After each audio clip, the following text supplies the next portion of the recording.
welcome to my YouTube channel ইচ্ছাৰ educational hub মৰমৰ ছাত্ৰ ছাত্ৰীসকল আজি মই আলোচনা কৰিম ক্লাছ 10ৰ সায়েন্সৰ যেটো চেপ্টাৰ 1 আছে ৰাসায়নিক বিক্ৰিয়া আৰু সমীকৰণ বা কেমিকেল ৰিঅ্যাকশনছ এণ্ড ইকুৱেশ্যনছ এইটো চেপ্টাৰৰ পৰা আহিব পৰা সকলো ধৰণৰ তোমাৰ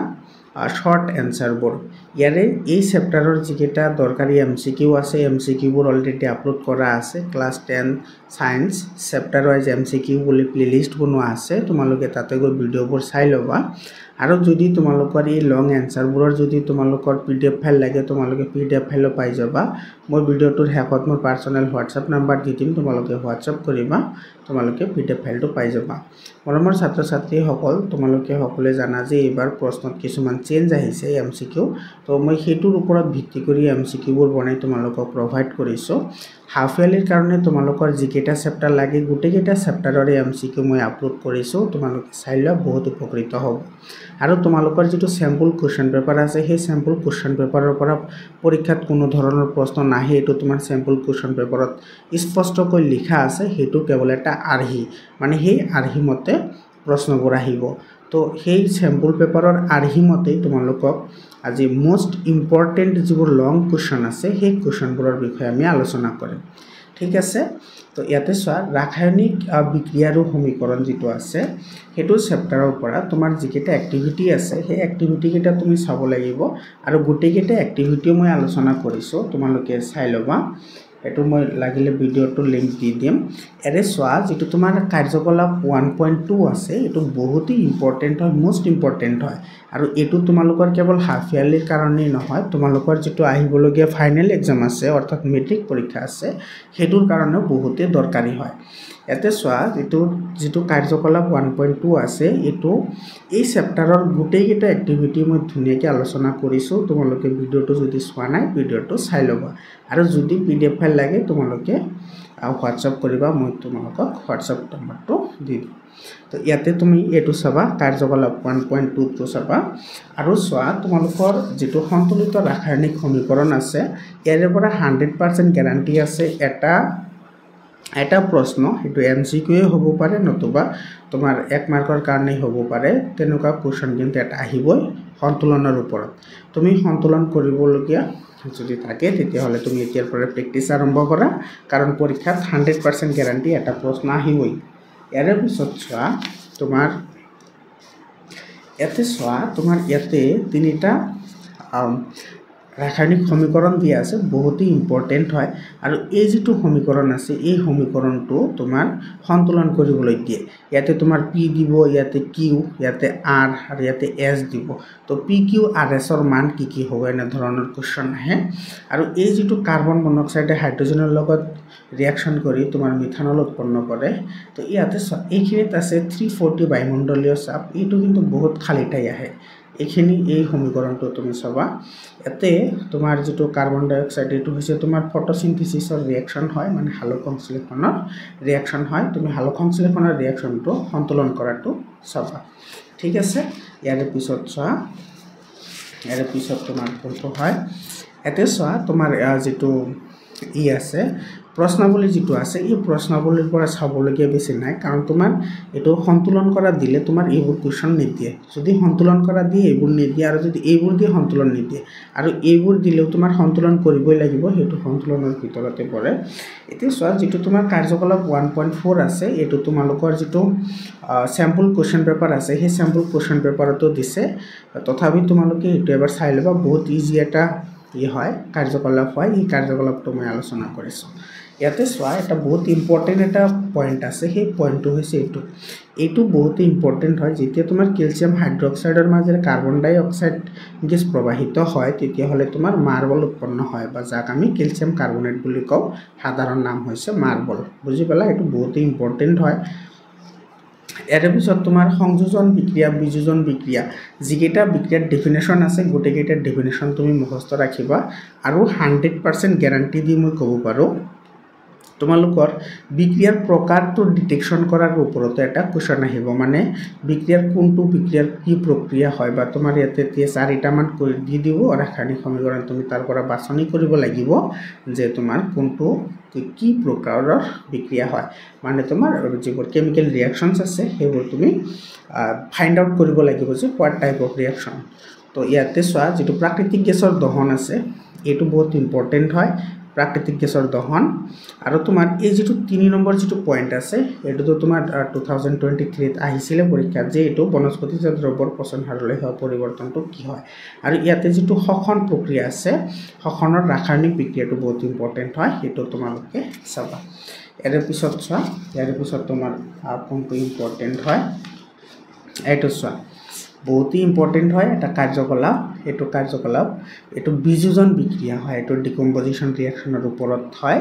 এতে তুমি মনত ৰাখিবলগীয়া হৈছে যে ফেৰাছ সালফেটক তাপ দিলে কি উৎপন্ন হয় আৰু ইয়াৰে যেটো সেউজীয়া বৰণ হেতু কিয় পৰিৱৰ্তন হয় এই কাৰ্যকলাপটো মই আলোচনা কৰিছো তোমালোকে এটো চাবা এৰ পিছত চোৱা ইয়াতে তোমাৰ সিমেন্ট উদ্যোগত ব্যৱহাৰ কৰা যেটো ৰাসায়নিক সমীকৰণ বা ৰাসায়নিক বিক্ৰিয়া হেতু হৈছে এটো সিমেন্ট উদ্যোগত এই ৰাসায়নিক বিক্ৰিয়াটো ব্যৱহাৰ কৰা হয় আৰু এই বিক্ৰিয়াটো হৈছে তাপীয় বিযোজন তাপৰ দ্বাৰা সংঘটিত কৰা বিক্ৰিয়াক তাপীয় বিযোজন বুলি কোৱা হয় ইয়াৰ পিছত আছে তোমাৰ লিড নাইট্ৰেট এটো বহুত ইম্পৰ্টেন্ট হয় এটো কাৰ্যকলাপ 1.6 এটো কাৰ্যকলাপ 1.6 মোস্ট ইম্পৰ্টেন্ট হয় তোমালোকৰ এটো কিন্তু বহুত ইম্পৰ্টেন্ট হয় এই পৰীক্ষাটো কাৰ্যকলাপটো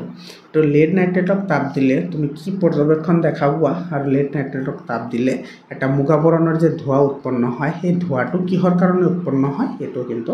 লাগিব ইয়াৰ পিছত তোমাৰ যেটো এটো সূৰ্যৰ পোহৰৰ দ্বাৰা সংঘটিত হোৱা যেটো বিক্ৰিয়া সেই বিক্ৰিয়াটো এটো দিছে এটো তোমালোকৰ যেটো স্যাম্পল কোৱেশ্চন পেপাৰ আছে হেতুটো এটো দিয়া আছে গতিকে তুমি ইয়াৰ পিছত যেটো আছে সেই বিক্ৰিয়াটো চোৱাটো তোমাৰ খুব দৰকাৰী হয় এটো বিক্ৰিয়া চোৱা যেটো কলা বগা ফটোগ্ৰাফিক ফিল্মত ব্যৱহাৰ কৰা হয় এটো এটা তোমাৰ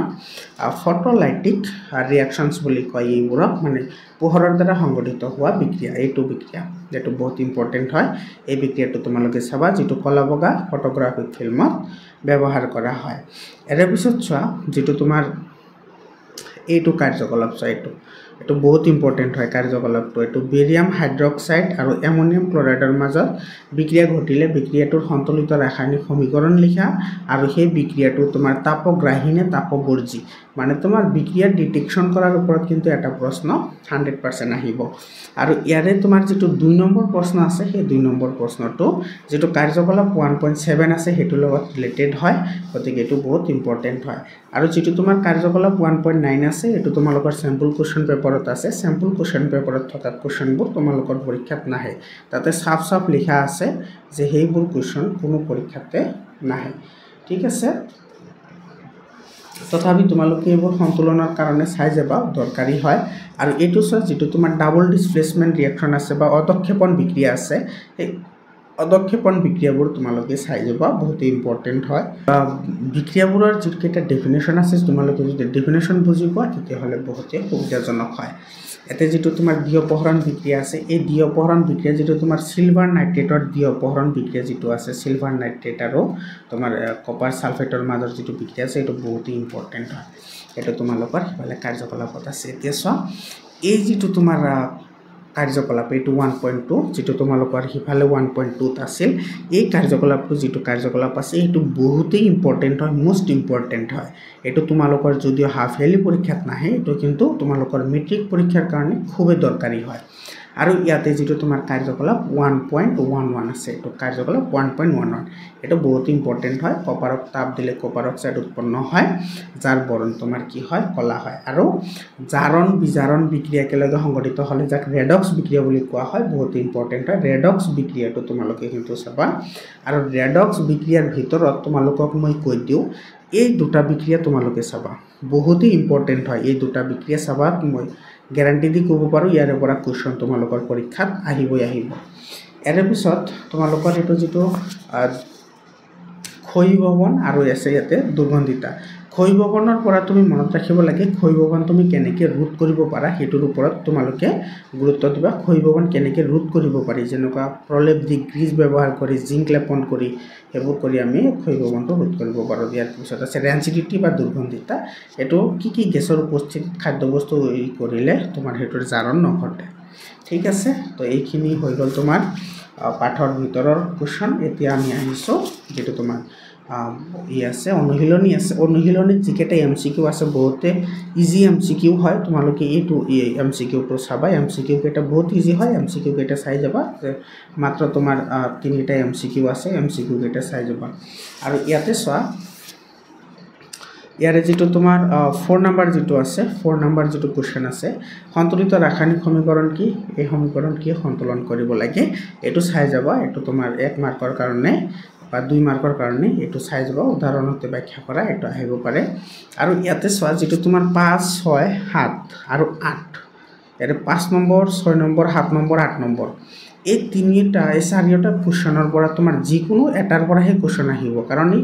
চাৰিটা একে হয় গতিকে ইয়াৰ পৰা যিকোনো এটা আহিব কাৰণ গুটেকেটা সন্তুলন কৰিব লাগে আৰু বিক্ৰিয়াৰ ধৰণো তোমাৰ কি হয় একে হয় গতিকে